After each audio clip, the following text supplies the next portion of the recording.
Okay, basically here I'm making a log to remind me for the next time I do this project how I did it this time. So here's some photos showing the canoe prior to the gunnels replaced. You can see it's quite rotted. It's a 16-foot Prospector Evergreen. I'm going to remove all the old hardware and old gunnels. I'm going to reuse the hardware and the nuts and bolts that came with the hardware. I'm replacing the gunnels with white ash, and I'm going to rip two 3/4 inch 8-foot boards into 12 3/4 by 3/4 strips. They'll be scarfed together, and eventually it'll make 4 22-foot pieces. I'll be routering the edges to make them rounded and notching 2 of the strips for the outer gunnels. There'll be a few coats of tongue oil put on prior to the install. That way I get tongue oil all on the insides that I can't get to after I've attached them. And then after, I'll be sanding them off, and I'll be applying a few more coats of tongue oil. But these are all the old gunnels that I've taken off. As you can see, quite rotted, and they've been breaking off at the ends. Okay, to rip my pieces into 3/4 by 3/4 size and make sure I'm getting them all the same, I built a series of jigs here on the jigsaw.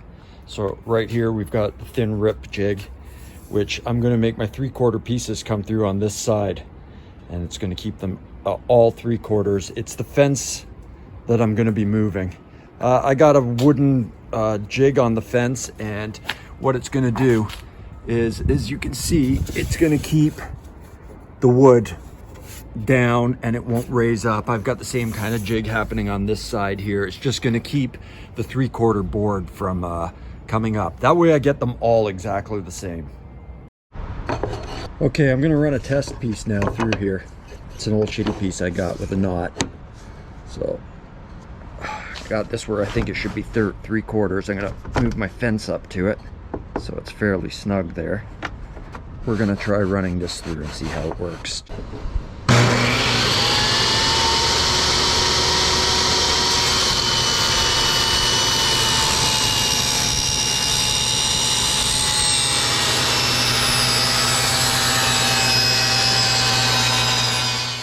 So I ran the test piece I was hoping for, and pretty much came out exactly how I wanted it. So we're going to move on. We're going to rip them all, and then we're going to glue them together. Okay, I got all my pieces cut. They were all 8-foot lengths. I need to make them into 24-foot lengths, so I got to glue a bunch of them together.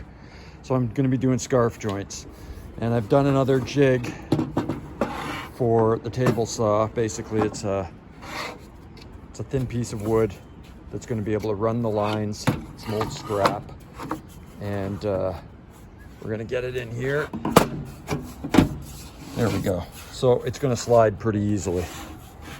So on the top of that jig also, I've screwed on another piece, and I've screwed it in on an angle, and that's when I'm running my piece along the edge. I'm just going to be lining up my edge of my angle along there, and I'm going to be running it through.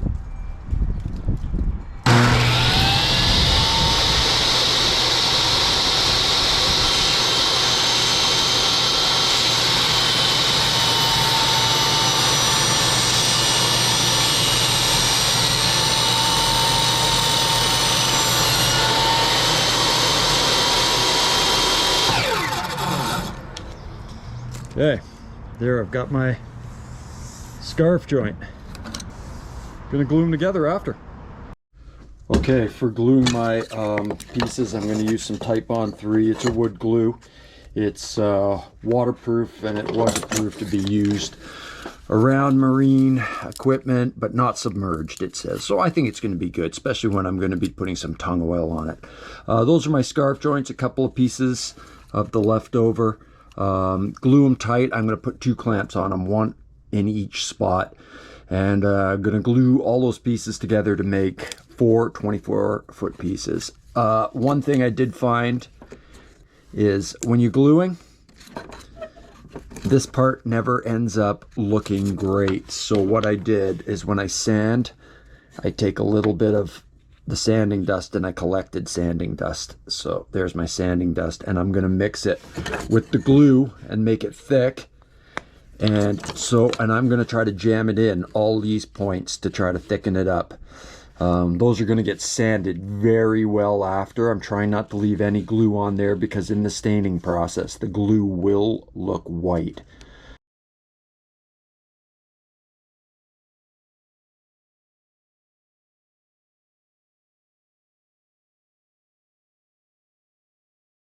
Okay, so next I gotta take those pieces that I glued together, and my outside pieces need to have this notch in them.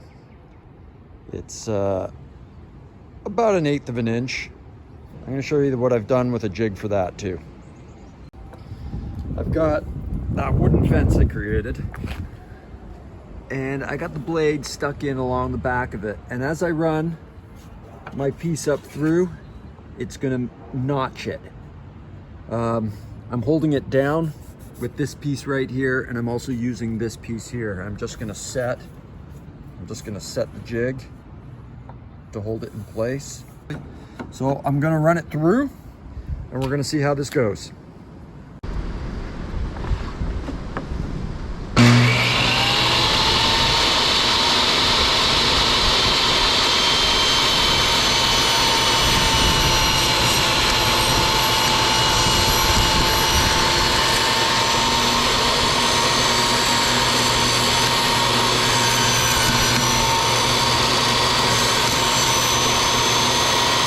And it actually did a very good job of getting a notch in there.